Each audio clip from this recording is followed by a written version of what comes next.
Right, to the 45 of you who have turned up to listen, welcome. Another Salt Mines Discord Q&A session with a couple of special guests this time, including Master Chief 1567, TC Freer and Flambass, all of whom stream World of Warships, and who you almost certainly already know. Say hello, guys. Master Chief, Hello, how's it going? TC, Good morning, hello. and Flambass. Yo. And we're also joined in chat here by some of the Salt Mine Discord moderators and administrators. So let's get this show on the road, I guess. The first thing that I wanted to talk about, because I haven't actually addressed it yet, was the statement from Wargaming. My initial reaction was it's just going to be more lies and smoke and mirrors, because, you know, that's just what Wargaming do. They promise the earth just to get everybody to shut the hell up, and they deliver absolutely nothing. But this time, I'm actually kind of hopeful.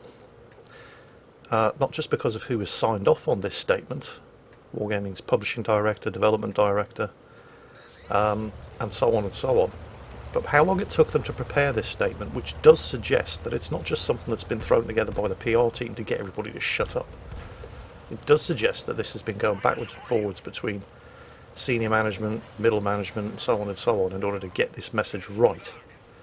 And if senior people like that have signed off on it, it does sound serious. So let's go through. They basically address three major things: monetization, feedback, and communications. What they call random mechanics, what Electronic Arts calls surprise mechanics, and what we all call gambling boxes. I don't think anybody realistically thought that loot boxes were going to go away, because they're not illegal in most countries yet, and they are very, very, very profitable, which is of course why everybody uses them. And they said that as a business we always follow laws and comply with new regulations as they appear, therefore our position on containers and random bundles is always consistent with government's decisions on this matter, and will keep being so. And that's entirely fair. Until governments classify loot boxes as gambling, they're here to stay. In some cases we'll even try to work ahead of industry practices. Yeah, okay.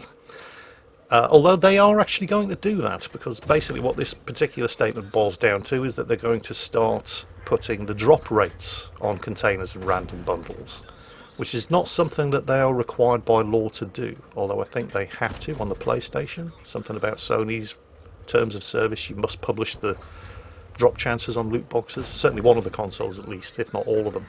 You don't have to do that on PC, but they're voluntarily going to do that, which I think is a really good step in the right direction, something that they didn't have to do, and something that they are just, you know, doing as a show of good faith. Plus the return of the Missouri. The initial concept of the event was perceived negatively, and we should have known better, they say. The case was a learned lesson for us, and we had an alternative way to purchase the ship. Well, yeah, they did. They made it as difficult and time-consuming as possible, so that people would, you know, alright, I haven't got time for this shit, and they just go and take their chances with the loot boxes. But they did add an alternative method, so, okay. The fact that they said the ship was going to be purchasable for gold in the first place, and then they pulled a switch and bait on us and hid it behind loot boxes was... Yeah, I'm not really going to give them too much credit for this one, because it should never have gotten to this stage in the first place, but yeah, fine. They also talked about the mistranslation mistake in the description of the summer sale crates, where they said that you would get one of the permanent camos if you didn't already have it every time you opened a crate.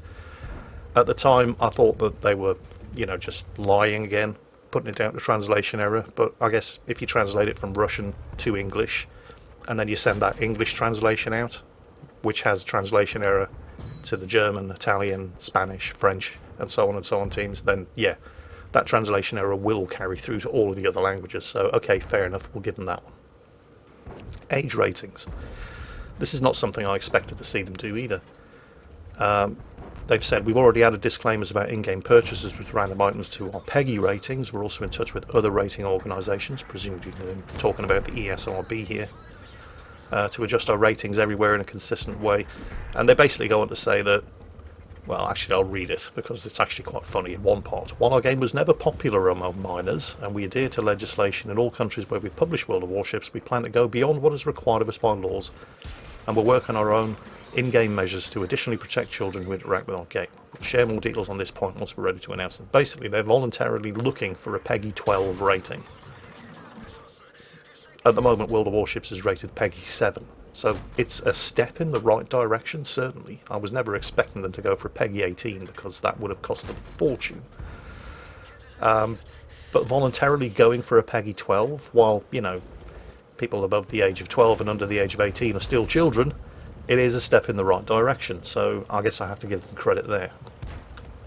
Moving on to their second major subject, feedback. More reaction to feedback on ship's balance, aircraft carriers, new gameplay experiences, maps, operations. TC, hold yourself there. Calm down. I know you've probably got a lot to say about that. But they did make some good concessions here. Regarding more reaction to feedback on ship's balance. We know there are several ships you want to be addressed, and we'd like to confirm balance chasers are planned for, and this is hilarious, Zhao, Petropavlovsk, and the Franklin Delano Roosevelt. So Zhao, that they've, for years now, they've been saying Zhao is fine, there's nothing wrong with it, because it's underperforming, but Wargaming wouldn't listen. Petropavlovsk, which is overperforming, but Wargaming wouldn't listen. You know, the spreadsheet says there's nothing wrong with these two ships, and FDR as well, which is just a ridiculous aircraft carrier. And now suddenly they're admitting Zhao, Petropavlovsk, and FDR do need balance changes. So, you know, yeah, great.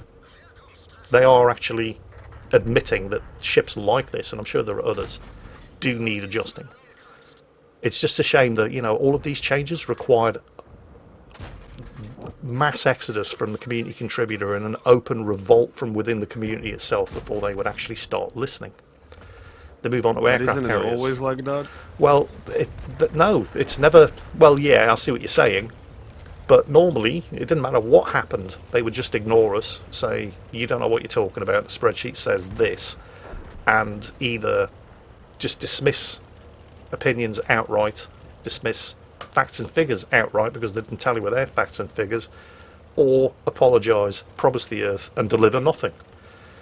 But they've made a very, very... I mean, because the spotlight's on them now. It's not just the World of Warships community. While this hasn't yet gotten to the scale of something like the Sir Foch incident in World of Tanks, where mainstream media were picking up on the story, it's about as bad as it could have gotten, with the external attention being shone on the game without it going as far as mainstream media. So, you know, all of this stuff is more than I was expecting, I have to admit. Whether or not they're actually going to carry through on any of this, because I noticed that, well, for example, publishing the drop rates on crates, they say they're working on this. And where did they say how long it was going to take? A year to publish something that Yeah. you probably already have. Yeah. Our hard commitment is that it will happen over the course of the next year. What, don't you know the drop rates? Surely, if you have I'm the sure they figures, do. if you have the figures, you coded them. Why don't you know your own drop rates? Why can't you just slap the drop rates on all of the crates right now? Why does it take a year? So this is what I'm wary of. Go on, TC. I think the thing with that is that, yes, having the number, the maths is the easy part on that. The part that obviously none of us really understand from any sort of standpoint is a legality and a tax implication as well. Now, Possibly. yes, they do have experience with that. When you start to actually tell people what a drop rate is and things like that, there is actually changes within certain parts of licensing and ruling. Okay. So because they've got to do that across every country they're active in. It could also mean that like people like the guys in the guys in the Netherlands, the guys in Belgium, the guys in Korea might actually be able to then start to partake in these things because they're removing that aspect of it and putting it back out there. So Right. there's probably a lot more behind it than just the simple maths. Because that's what I was We've all afraid been of. able to do that for a while. Yeah, that's what I was afraid of, because Wargaming's method of operating in the past has been to promise stuff that isn't going to happen immediately, but which they promise for stuff that's going to happen 6 months to a year down the line, and then it doesn't happen, like West Virginia 1944, for example. which will be addressed later. It's, when they just introduced the original Pearl Harbor version of the West Virginia, everybody said, "Oh, well, we thought we were going to get the refit version," and they said, "Oh, yeah, it's coming. It's coming. 6 months, a year." Meanwhile, 3 years later, nothing. Because that's what they do. They promise the Earth and they fail to deliver. They just promise all kinds of stuff to get you to shut the hell up, and then everybody forgets about it. So, this is once we've gone through all of this, it's going to be down to you guys, the community, to stay on their backs and not let them forget their promises. Going back to the other feedback, new gameplay experiences. We'll keep evolving the game by introducing new game modes and mechanics. New mode convoys. That was a really good new game mode, I thought. What did anybody else think about that? Did you enjoy it? Did you not enjoy it? Was it better on the attacking side, the defending side? I don't play. That's okay. I honestly didn't try it myself either. Okay. Well, it seemed I quite was popular, looking forward to it. and more stuff like that can't be bad, because giving players more choices and more options is always good. Some of them may be successful, some of them may be not, but it's got to be better than just random battles over and over and over. Speaking of which, new maps. We've had one new map in the last year and a half? I Well, can't remember, honestly. Yeah, it may even be longer than that. Well, they're promising new maps. They said we slowed down with adding new maps. I wouldn't call it slowed down, I'd say stopped. Because the team was more focused on the game's visuals in general. And it's true, the game has been carried by the art department for the last 5 years at least. Updated visual effects. You see the welding going on now whenever you use your damage repair, and the new anti-aircraft fire effects and so on and so on. New water effects and other improvements, and a whole new level of underwater world, which, God, yeah. How many times have we seen ships getting stuck on nothing now after they started remodelling the underside of the maps? But yeah. That said, in 2022 at least, one new map will be released and another one has some chance to make it in time. Yeah. And they say they're also going to try some kind of new mechanic with the first of these new maps, not previously used in the game, so curious to see what that'll be. Now then, operations, something that's dear to both my and TC's heart, I know. And this almost made me very, very angry. The CV rework rendered a lot of AI-related internal tools obsolete and made working with AI aircraft-related stuff very difficult or impossible. Okay, yeah, we'll give them that. It's been 2 years, but yeah, okay, we'll give them that. Right now we're in the process of removing this obstacle. Oh, really? That's funny. Because every time we asked them, over the course of the last at least year, TC will back me up on this, they said, Yep. They said, nope, we're not doing it. Nobody's interested in operations. Where are we? I don't know which channels they discussed all that, but the amount of times and the feedback we've given them about just about anything you can think of, including operations, and the amount of times they absolutely and completely dismissed it, said it is just not worth it, the interest is not there, and then they wouldn't even keep the ones that were already there. They started removing them. How many operations do we even have available at the moment? 2? 3? 4, possibly 5. We've got 5 at the minute. Now, oh my god, that is twice as good as I thought it is. Oof. The thing is with this, okay, as Jingles has just said, right, it was almost a running joke argument, of where are we up to with operations? When are we going to get the new ones back? Or when are we going to get the old ones reworked and back in? No, it's not on the pipeline. It's not something we're looking at. There's not enough player base to support it. And there was data openly shared with us. This was in a non-NBA channel that basically did say, look, here's the player base who plays random, and obviously it's the vast majority. Yeah. Here's the player base who play ranked, and that was about, my rough ready figures when I was looking at it was about 10 to 15% lower than what the actual random player base is. Then you've got co-op, just pure co-op games played, and that was like 50 or 60% lower. And then right down there, literally even like 80% lower than co-op was the baseline for how many people played operations roughly. and that was over a period from 2017 till about 2019. Now, surprisingly, unbelievably, there was a massive spike in operational gameplay around 2018 Halloween. Just to remind everybody that 2018 Halloween, amazingly, that's where submarines appeared in the Halloween operations. So it's amazing what happens when something new gets put into a game, Yeah. isn't it? Now, Was it really one of the that long things. ago? Yes. Yeah, that's how long they've been working on submarines. Yeah. Wow. And we were given these constant answers, and it was a very constant, very same answer all the way through, right up until this. This statement. Up until this, and up until this statement, and Sub-Octavian's comments on the North American forum. Yeah. And I asked a pointed question to him on there, and said, "Well, why don't you just tell us that? Because we've been told one thing for years now. So why have Because you? they Why changed suddenly their you changed decision. now?" Yeah, because They changed their decision right now. Yeah, this statement is them changing their opinion on that and saying, right, get these back in the game quick. Because Ooh, I wouldn't say they're changing their opinion. They're just changing their direction because they have to. Yeah. They have to show the community something. I don't think they think differently at all. But I mean, if you here's take the this entire. Oh, sorry. I was just going to say, because they kept saying to us that they kept showing us these figures and saying nobody plays operations, so there's no point in developing for it. Well, yeah, nobody plays them because of you fuckers. You keep nerfing them, you remove them, you've slashed the number of operations that are available to play. You have removed, and this wasn't something that happened accidentally. Remember, you used to be able to complete missions in operations, and suddenly that all went away. Somebody actually actively had to remove the ability for missions to be completed in operations. So people were like, well, what's the point? I'm not getting any rewards for it. It's the same 4 or 5 operations over and over and over. Because they took the other operations away, they didn't fix them and put them back in. They removed the ability to complete missions in operations. They have actively been trying to run operations into the ground so they could turn around and say nobody plays operations, so what's the point in developing for it? Which is what they've been telling us for years, and now suddenly, bang, oh yeah, new operations, we're putting them back in.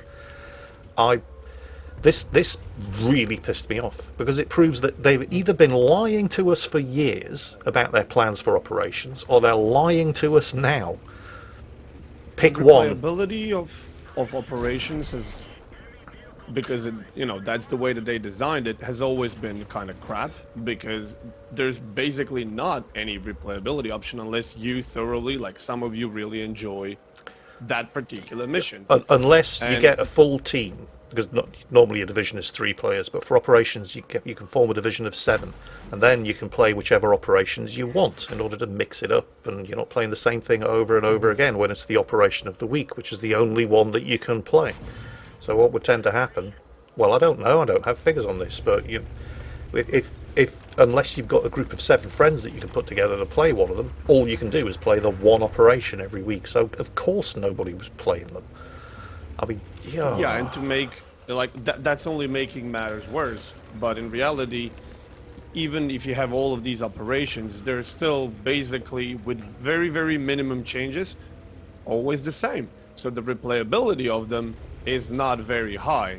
And at some point, you're just going to get bored. You're not getting rewards for it, so you're only pretty much getting the personal pleasure. How Yeah. many times can you play exactly the same operation before you get bored? And now Wargaming is literally coming out and saying everything that they told us they don't care about, everything in that apology statement, if you want to call it that, is literally opposite of what they've been telling us. Now Yeah. they're suddenly working on everything.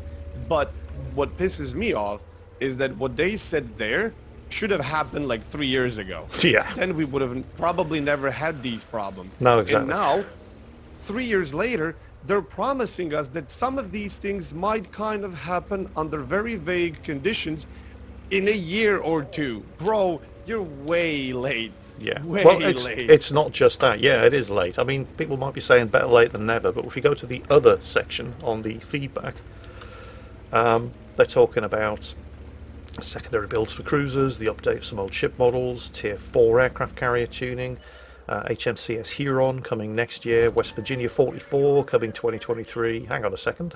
That was, I'll say, 5 years after you said you were going to do it. They're finally going to do it. Has this been... and again, we've gotten to the situation where they've either been lying to us for the last 3 years, or they're lying to us now by saying that, yeah, we've always planned for the Virginia 44 to come out.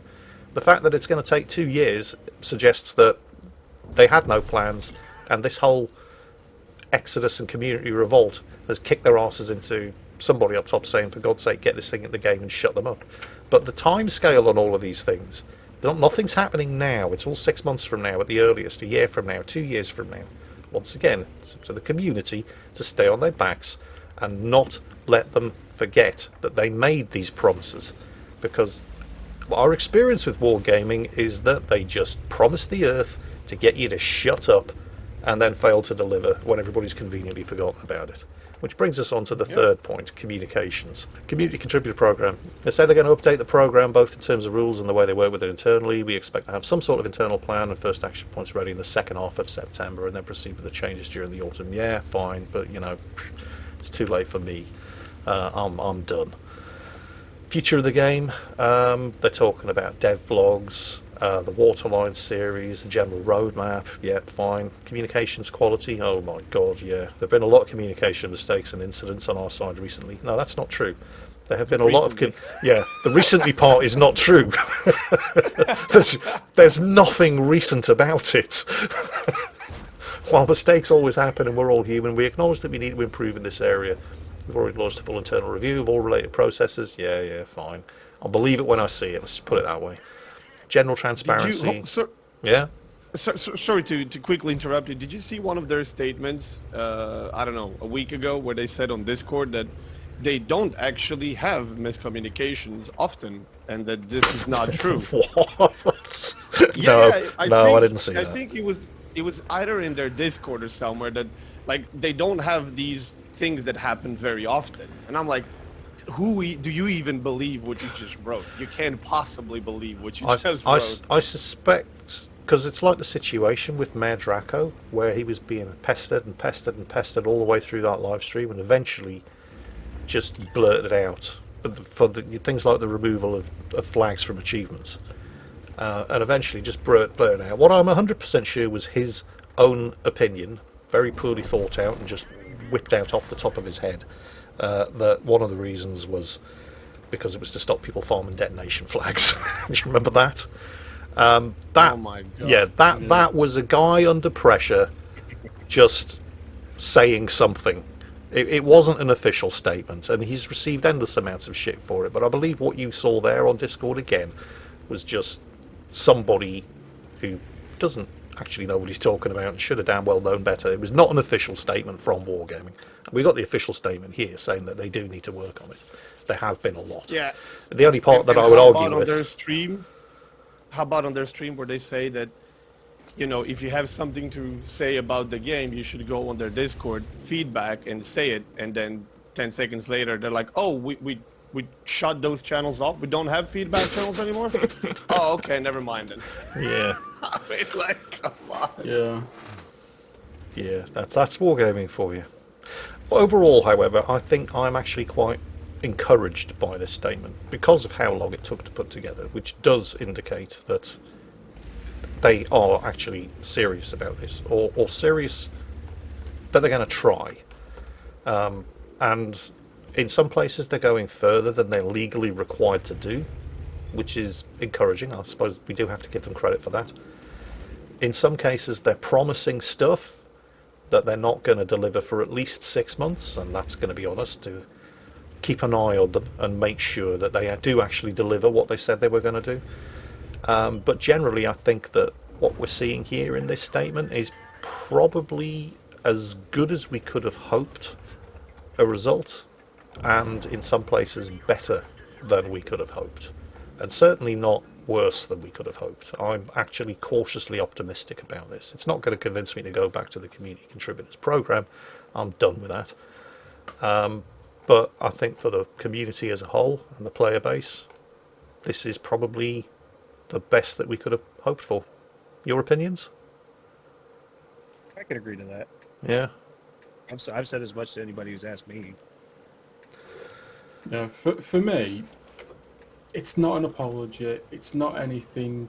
It's a nothing. It's a statement of intent, but it's Yeah. a statement of intent that is so vaguely numbered. And for me, there's a lot of stuff in it that, to be fair, it's fluff, crap, and nonsense.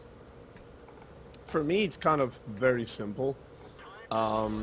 They have been so deep into monetizing everything and not giving a damn about anything else for so long now that they literally let go of just about every other aspect of the game besides visuals. Like, that department is kicking ass just like they always did. And now, after this huge uprising or whatever you want to call it, they're forced to put some of the things back that they were never going to put before unless something this drastic happens. And now they're promising a bunch of things that when you actually go and dissect their statements, their sentences, like they're literally saying, we are going to be doing a total replacement and changing and blah, blah, blah of the furniture in our castle within the next 2 years. And then in 2 years, they're going to come and say, yeah, we did that. What did you do? We moved the chair from this table to that table. Yeah. It's going to be, it's that vague. It's that open. Well, like, anything can happen between one chair and it completely changing the entire thing. Yes. And we both know what's going to happen. So a lot of really vague and empty promises. Yeah. The thing you have to understand here, though, is there has not been enough time since the uprising and this statement coming out for them to prepare any kind of detailed plan for what they're going to do. This is basically just a statement of intent. Right? It's not a plan, it's not a blueprint, it's just a statement of intent. And that is exactly why it's on all of us to ride their backs constantly for however long it takes to make sure that they deliver on all of the promises and that the promises are substantial. They're not just changing the furniture, they're actually making solid changes that matter. So it's onto the whole community to make sure that they stay honest. So one thing I will say as well, okay, we all know that there is a calendar month and there is a wargaming month, which is 3 times as long as a calendar month. Yeah. However, what we've all probably missed, okay, is when you scroll down to the bottom of that statement, there has been a change on the website. I don't know if it's happened in the game yet on the startup screen, but there has been a change on the website. If you scroll down all the way to the bottom, in the bottom right hand corner where it's got all the wargaming.net, powered by Big World, the green Peggy 7, Yeah. right next to that now, It says in-game it's purchases. not just the violence, it's Yeah. actually got the in-game purchase includes random items. Can I just point out that if you click on that in-game purchases notification at the bottom of the World of Warships portal, it takes you to a pan-European game information page that says the requested page could not be found. Yeah, that's the wargaming we all know and love. Right, anyway, we've kicked that particular subject to death. I think it's time to move on to some of the questions. So, I hope we're going to have time to get through all of them. I hope all of them are worth answering. Let's take a look. So, Game Boy Boy and TC Flambass, feel free to weigh in on here if you have anything to say. Game Boy Boy wants to know, have I gotten into or am I interested in any RTS games recently? He's heard good things about Humankind, for example. How about older titles that still have a sizable player base, like Wargame Red Dragon? I haven't played an RTS in... I think Civilization 6 was the last RTS that I played, and there are no RTS titles on the horizon that I'm particularly excited about. Do you guys play RTSs? Last time I played an RTS, I almost threw my computer out the window. Right, so that's a no. Anyone else? I'm. Do you know what? I am super old school. I've got 3 versions of all of Westwood's Command and Conquer games, Oh, including the including the latest remastered one. Yeah. What was your favourite Command and Conquer? And if it's not Generals, you're wrong. Breach. Generals, but Yay. Generals 0 hour. Yeah. However, Are we getting a very rework close- of Generals anytime soon? I thought it was Oh, something. they're in the reworking talks. everything Something else. about that a while ago. Yeah, there's, Yeah, Actually, I Yeah, would no. love to get that game reworked. I would throw my wallet. yeah, so absolutely. fast. Oh, absolutely. That was an I mean, amazing I did game. it for the original Red Alert, Command and Conquer, whatever you want to call it. Like, and that Yeah. game is like what, 30 years old now, and Yeah. looks. yeah. My other guilty pleasure that Wes would actually do is the little-known Renegade, Command and Conquer Renegade. Who remembers that?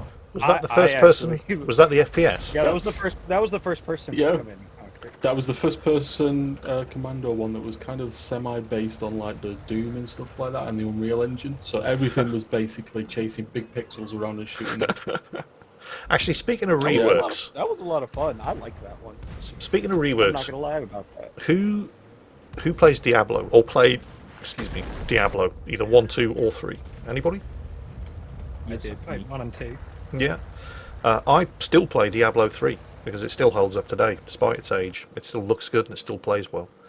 But most people would probably agree that Diablo 2 was a better game. I'm not entirely sure why, but that seems to be the general consensus of opinion. So, do you remember Blizzard's utter disaster of Warcraft 3 Reforged, which most people retitled Warcraft 3 Refunded? Remember the fuss around that? Because it was just a complete disaster. They basically lied. It didn't even look as good as the E3 demo from a year earlier. Stuff didn't work, and so on and so on. Well, they're doing Diablo 2 Remastered. And it's on the Blizzard launcher as the open beta test. You can download it, install it, and play it. And I did. Because I have very fond memories of Diablo 2. And as I say, I still play Diablo 3. But the thing about Diablo 2 is that you can't run it at higher, the original game. I mean, I'm sitting here with a 4K screen. And have you tried playing something at 800 by 600 resolution on a 4K screen? Because that's as high as Diablo 2 would go. It looks like It's a dog's Venom. dinner. It fits in a quarter of your screen. Yeah, if you try it full screen, it's just hello pixels. So I was, ooh, this might be pretty good. So I downloaded it, installed it, fired it up, and it looked exactly like Diablo 2, except it was on a 4K monitor. And Diablo 2 didn't actually look that good. but that's exactly what they've reproduced. So I thought, okay, let's go around and, oh yeah, spells, abilities, everything seems to be exactly the same. Monsters exactly the same. Procedurally generated levels exactly the same. It is Diablo 2. They have done nothing to it other than make it work on modern monitors with modern graphical hardware. It doesn't look any better, doesn't look any worse, and they want 35 quid for it. What? For me personally, when it comes to RTS games, like when I was a lot younger and I played with my father a lot on the PC, I was super duper into RTSs, and I Yeah. enjoyed like World War II RTSs, original Blitzkrieg and Blitzkrieg 2, Saturn Strike, Road to Berlin, Company of Heroes. But all of those games still kind of exist and pump up occasionally new versions, 3, 4, 5, whatever. But they're all starting to merge into this one mush that you can't even distinct them anymore, and they're way too generic. You can't Yeah. even really enjoy the details like you could back in the day. And I was a massive fan of RTSs. And one of the things that I always say when it comes to the RTSs for like at least 5 years now, probably even 10, when I was a lot younger, I simply didn't have the money to buy them, and there were so many of them that I wanted to play. These days, when I can actually afford to buy any of them, there's nothing to buy that's worth buying. So the only RTS that I actually still occasionally play is good old StarCraft. Yeah. Anyway, we were going to be here all day if I don't get through these questions any faster, so I'm going to move on. And I'm going to kill 2 questions with 1 answer here. This is from Josh Webb himself, although he gives credit to Comrade Kex, who apparently originally posted the question. What if I stream, for example, The Gnome Abroad or some games that you wish to show us but are not exactly YouTube-worthy on Saturdays? Maybe, and this is from B, maybe something like Aliens Fireteam Elite, for example. in exchange for a video upload. Being old and crap as you always claim to be, there'll surely be some bloggers, bloopers that could be thrown into a video every now and then. And I'm going to tie this in with another question that comes from Yamatog2. Jingles, why did you stop appearing on the Armchair Admiral stream? If I recall correctly, your last appearance was during the Pearl Harbor episode in December. Does this have anything to do with the drama between the CCs and Wargaming even before the Exodus? I wonder. No, it had nothing whatsoever to do with the drama. And the simple reason why I stopped appearing on the Armchair Admiral stream and why I don't stream anything is because I hate live streaming. I can't stand it. I don't know how you two, TC and Flambas, I don't know how you have the stamina to be able to keep going. Even something as simple as Armchair Admirals, where I was, enjoying the conversation, the just sitting in front of not being able to get up and go and do anything because people are watching you and there's a limited time available. I hate streaming. You can Give me get up and YouTube. do it. I mean, Flambas regularly walks away and then gets voted out when we play him. He walks away from his pizza. On Phasmophobia, yeah. No, on Phasmophobia, he just doesn't like it when I come late. Oh, hold on. Mr. G would absolutely want me to ask you this. Speaking of Phasmophobia, are you ever going to join us? Well, I was stuck in traffic on the one and only time that you did ask me to actually join you, so I don't know where you're getting this ever thing from. But yeah, I won't be streaming you can join us whenever you want. Yeah, but I'm not going to stream it because I cannot stand live fine. streaming. I mean, it would be easy when we're playing Aliens Fireteam Elite or if we're playing Phasmophobia because I have a Twitch partnership, so it would be easy for me to stream. Just a thought for you. We can stream it to your channel for you. Yeah, I wouldn't know how. You see, this is the problem because I have done so little streaming. The whole technicalities. We don't want to get into the minute details here because this is supposed to be a Q&A session, not a how to stream to somebody else's channel session. But yeah, I like to concentrate on the game that I'm playing, and if I have chat yelling questions at me or making sarky comments because that's what chat does on another monitor, that's taken my attention away, and it's just I don't multitask well. I like to do one thing at a time. Chat can definitely get you killed. Yes. I can relate to that. Absolutely. Yep. And then they're gonna call you a potato for it too. Yeah. If you don't and it's their fault. AFK streamer, why you're not reading the chat? Chat is important. When you read the chat and they get you killed, they're like, "Oh, you potato streamer, why did you die?" Right. Anyway, next question. This comes from Jingles Only Fan. I didn't know I had an OnlyFans. Apparently I do now. Seeing as wearing masks indoor in the UK is no longer compulsory, will you be attending either the MCM or London Film and Comic Con this year? And I'm going to tack in the Tankfest thing on the end of that as well, because it's a similar thing. I am so desperate to get out of the house and go somewhere and do something that, I think I might be attending something like MCM Comic Con or London Film and Comic Con, just to get out of the house, go places and see people and do something. But Tankfest, no. Because Tankfest is different. I can go to MCM or London Film and Comic Con and mostly be anonymous. And if I'm wearing a costume, I could be doing the whole Adam Savage thing where he wanders around and sees how many people are capable of recognising him.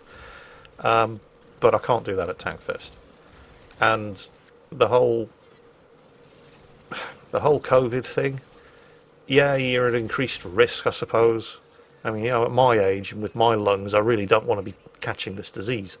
And yes, you're at increased risk if you're at something with a lot of people in close proximity like MCM or LFCC. But they're not all standing in a line coming up to shake your hand and talk to you the way they are at Tankfest. So possibly the Comic Cons, the film cons, yes, I'd love to. Tankfest, no. Have you guys ever been to one of these conventions? Not necessarily, not specifically the ones in London, or because obviously Flambas is in Croatia, but I know that they have conventions in Croatia as well. I've been to one in Croatia that was in Zagreb. In regards to World of Warships, it was sometimes when they were releasing the, I think, submarines and what's it called? That really awesome cinematic trailer for Yeah. subs and stuff. And I've been to TwitchCon and what's it called? That big con in Germany, in Cologne. Games. Yeah, Gamescom. Gamescom. Yeah, those. Yeah, they just had digital Gamescom again. It was lackluster. It is insane. You wouldn't believe it. It is insane how many. I mean, you would because you were on a bunch of these conventions, but people who weren't, you wouldn't believe how many people are there. Like Oh, if you that's want to ridiculous. walk in Gamescom and not touch 150 people just by accident, you are delusional. It's Yeah. impossible. I tried to go to Manchester Comic Con once, but I used to have I used to have very bad social anxiety, so I got as close as the coffee shop down the as close as a coffee shop down the road from Yeah. the GMAX things, and then got the tram back home. Yeah, because there are a lot of people. If you Yeah, if you have issues with crowds, you don't want to be on one of these conventions. Yeah, and that's before. I mean, I was on my. I tried to go on my own just to see what it was like. It was a bad mistake. So I've not been to one properly. I do want to though. Yeah. They can be fun. I would say Yeah, for a fun. day. Yeah. For one day, just enough time for your legs to get really tired and to see everything, meet a bunch of people, do some stuff, shopping, get an experience, and then, bugger off. There's Yeah. not much to do Yeah. on these conventions No. unless you're willing to stand in line and wait for 10 minutes to play some game. 10 minutes. You clearly didn't go to Gamescom. Depends on the game, I suppose. I did, but I never stood in line, so... Yeah, yeah. Because if you go to a gaming convention and you want to see and try the upcoming new games, you're going to be disappointed because you'll have to stand in line for 2 hours to try the new Call of Duty game. You'll get a 15-minute session for 2 hours standing in line. And if you're going to one of the film and comic cons, it's basically just people selling you things. And there's usually some cool stuff there that maybe is going to attract your attention, but which is probably not going to be particularly cheap. But the main thing is checking out all the costumes, which certainly at MCM London mostly happens outside the convention hall. So, lots and lots of space, everybody just sitting around, chilling, having a good time, taking pictures. And you can do that in a day, no problem. Anyway, Yeah, I would- my recommendation would be for any kind of these conventions, take a day to literally just go through everything, see everything, do what you have to do, and then go do other stuff, visit the city or just bugger off. Yeah. Buying I don't know, 3, 4, 5 days and then intending to spend them all inside. No. Like I said, unless you're crazy and you want to spend all the time standing in line, there's not going to be that much stuff to do. what I tend to do That's- when I go to yeah. MCM London is I go on the Friday and the Saturday. I buy a weekend ticket, which covers all 3 days, the Friday, Saturday, Sunday. I go on the Friday when most people are at work and there's not that many people there, and that's when I do all the shopping. Whereas you can get around the exhibitors' halls quickly. And then the Saturday is all about taking pictures of the cosplayers. And I don't have to go inside for that, where it is jam-packed shoulder to shoulder. Anyway, next question, which was something that people have been asking quite a bit. It's from Madness, who's apparently it's his 20th birthday today. Madness, if you're there in chat, happy birthday. If you're not there in chat, happy birthday yesterday when this goes up as Mingles with Jingles tomorrow. Given my interest in Microsoft Flight Simulator, would you ever look at trying different flight sims like DCS or the IL-2 series? Have any of you guys played any of these games? Either NSFS or DCS? I haven't played them, but I've seen the manual. Yeah. I heard that to fly like an A10, there's 800 pages of instruction manual. Dude, how much time do you think we have? Yeah. I made the I made the mistake. I once downloaded DCS, thinking, oh, I'll have a play because I don't mind I don't mind Yeah, playing around it's with completely free, and you get 2 aircraft for free as well. The Mustang and the some Su-25, I think, Soviet ground attacker. Yeah, I sat on the ground for 5.5 hours flicking switches, wondering why things weren't working. Yeah, Yeah. yeah. That was my experience. I mean, That was my I DCS mean, There's experience. the on button. I Yeah. think those games are literally designed for people who are, 1, ex-pilots, 2, I want to be a pilot. Yeah. And Yeah. that's it. See, that's why I like It's- Microsoft Flight Simulator, because you can tailor the experience. You can have it as probably not quite as complex, although depending on the aircraft, something like the A320 absolutely can be as complex as, pre-flight takeoff checks and so on and so on that you would get in DCS. Or you can just fly around and go sightseeing. Yeah. You cannot do that in DCS. I downloaded it, installed it. People said, yeah, you should give DCS a go if you're into MSFS. Oh, okay, no problem. What the hell is going on?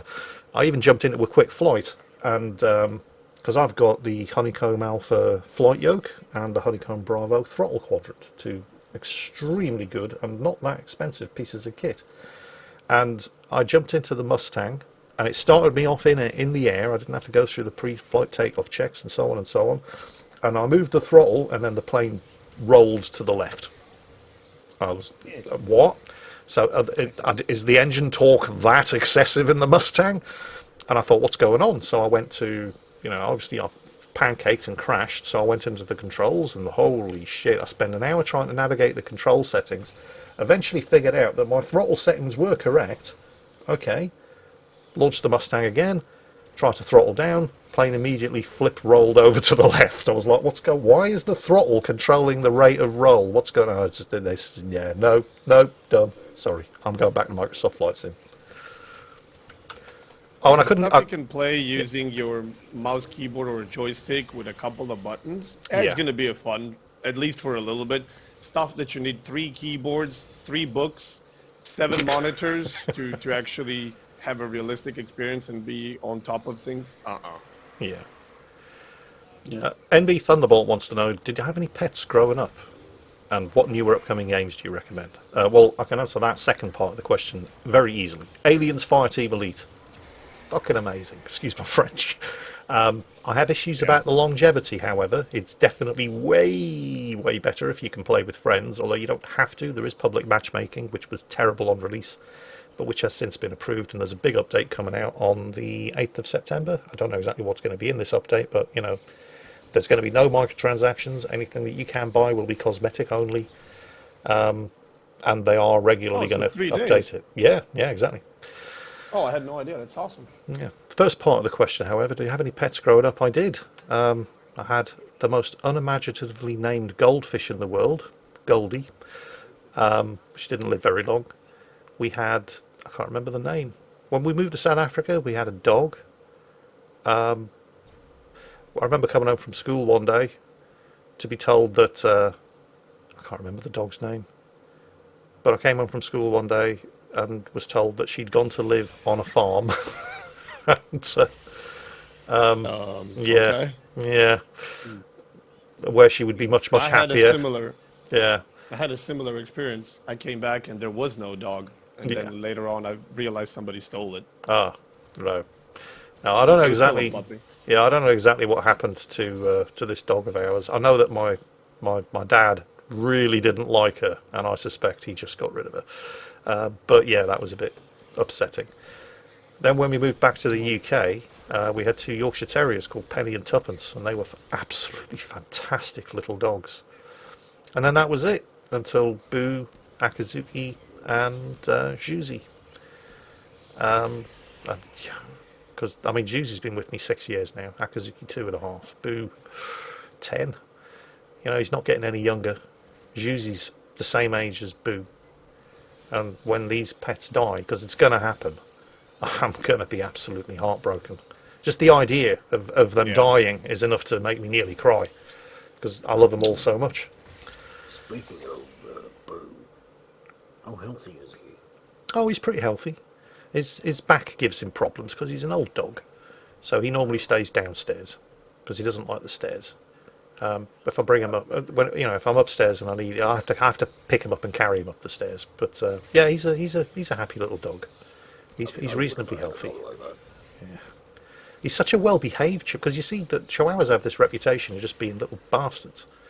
Oh yeah. That's because people treat them like fashion accessories. I don't know if you've ever seen Instagram. There's a guy, I think he's Brazilian, who everything that he uploads to Instagram is just him trying to be cute with his Chihuahua, and his Chihuahua going berserk and barking and snapping at him. Because he encourages it to do that for the clicks. I treated Boo like a normal dog, and he acts like a normal dog. It's not hard. Just don't treat them as fashion accessories and toys. Treat them like what they are, dogs, and they will behave like dogs. And Boo's no different. He's a great little dog. How about you? Do you guys have any pets? Obviously, Flambass had a puppy that got stolen. That's terrible. TC? I got 2 cats now. Yes. Yeah, one of them's got health issues, hasn't she? He and a she. She had some like stuff that would come up on her legs because of extra hormones or something. She's actually 100% clean for a few months now. We don't know how, but awesome. And he has heart issues, but properly medicated. Now he's doing good. Okay, that's good. I've never had any pets. My mum is acutely allergic to fur. Oh, that's a shame. So we were never allowed pets. The closest thing we had was my brother won a goldfish. Yeah. One of the school fair. That's how I got my goldfish. Yeah. Yeah. Unfortunately, this one lasted 12 hours. Wow. Yeah, so it was very short lived. And in that 12 hours, I think Mum and Dad spent like 50 quid. So they weren't happy because they had to buy the tank and all the stuff for it. Because the goldfish comes in a clear plastic in a plastic bag, yeah. With everything. Oh my god! I was about to say, don't tell me it came in a plastic bag. Yep. Yeah. Well, they're not going to give you a glass bowl at the local fair, are they? I mean, that's more expensive than the goldfish itself. Yeah. Well, we're coming up to an hour. In fact, it has been exactly an hour. So I'm going to take one more question, and then we're going to knock this on the head. And have you guys ever played Star Wars: The Old Republic? Deafening silence. I've started, never like I'll start it, and then like an hour later, I'm like, okay, this is good. And then I'll put it down for like 6 months. Yeah. Well, Cringe Not Found said, "Hello, Jingles. Have you revisited Star Wars: The Old Republic? In case you haven't heard, the game still gets story updates and will get a new expansion in the holidays later this year for its 10th anniversary." Wow, 10 years. I liked Star Wars: The Old Republic. Yeah, it is, apparently. I thought they did a lot of things very, very well. Things that Blizzard and World of Warcraft quickly stole and then even improved on. They did some things pretty badly, but on the whole, I thought it was a reasonably good game. And people have been saying, you should go and check out Star Wars: The Old Republic again. There have been these many updates and this many updates, and I thought, yeah, okay, I will. So I went and re-downloaded it, reinstalled it, went to log in.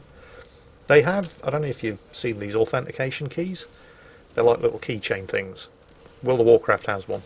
It's just additional security on your account. And I've got one for Star Wars: The Old Republic as well. It refused to accept the code that it generated, so I could not log into my account.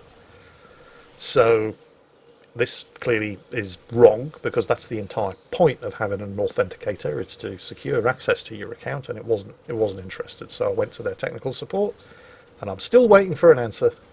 So no, I have not revisited Star Wars: The Old Republic. God knows I've tried, but they are not making it easy for me. And I do have a lifetime subscription to that game, because I was a subscriber before it went free to play. So I would love to log back in and have a look and see, what's changed and so on, but the game doesn't appear to want me to log back in and check it out. So, until tech support gets back to me and answers the question that I asked 2 months ago when I tried to play the game, I'm sorry.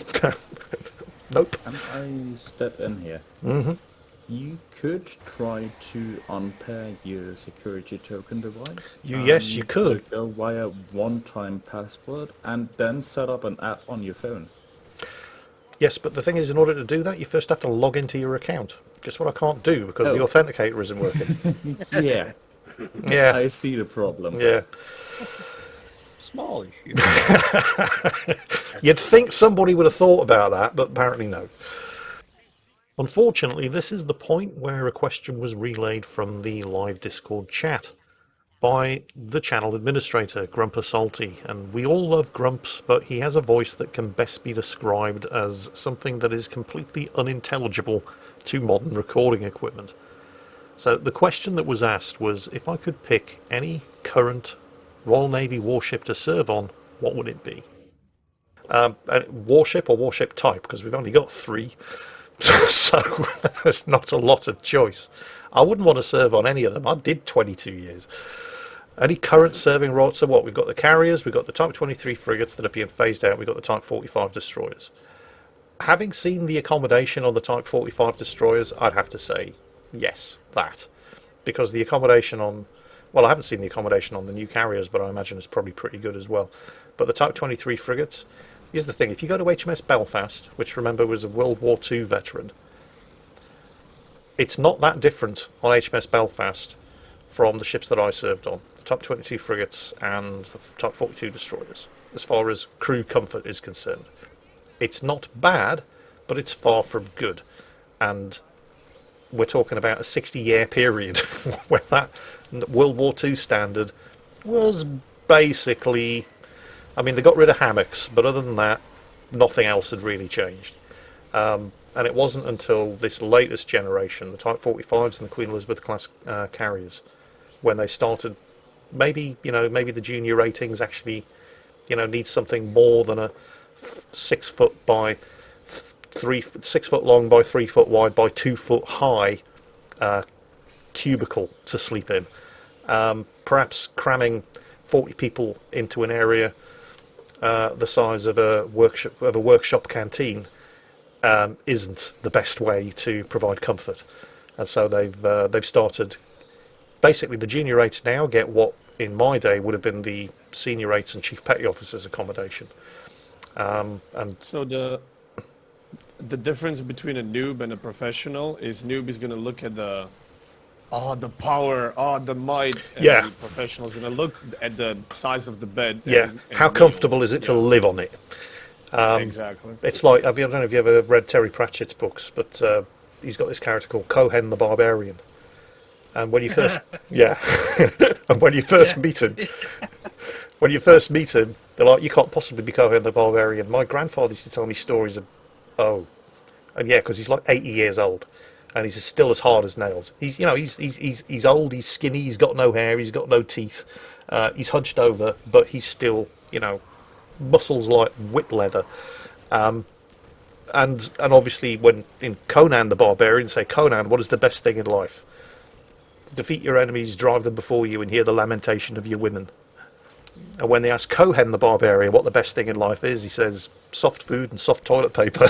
So, yeah. Exactly. The noob's like, what's the wetting systems on the ship? What's the sensors like? How fast does it go? The veteran just wants to know how comfortable the beds are. Right? That's all you need to know. And on that bombshell, that, I think, is going to be it for this week's episode of not just Mingles but Jingles, but also the Q&A Discord. Thank you to everybody who turned up. I apologise that we're never going to get through all of the questions that get asked. There's 109 of you here right now. I do hope you enjoyed it. Thank you to TC Freer. Thank you to Master Chief 1567 and Flambas for turning up and also taking part. And hopefully we'll be doing this again. Well, the plan is at least once a month. But certainly on a regular basis. Take care, folks. We'll catch you next time.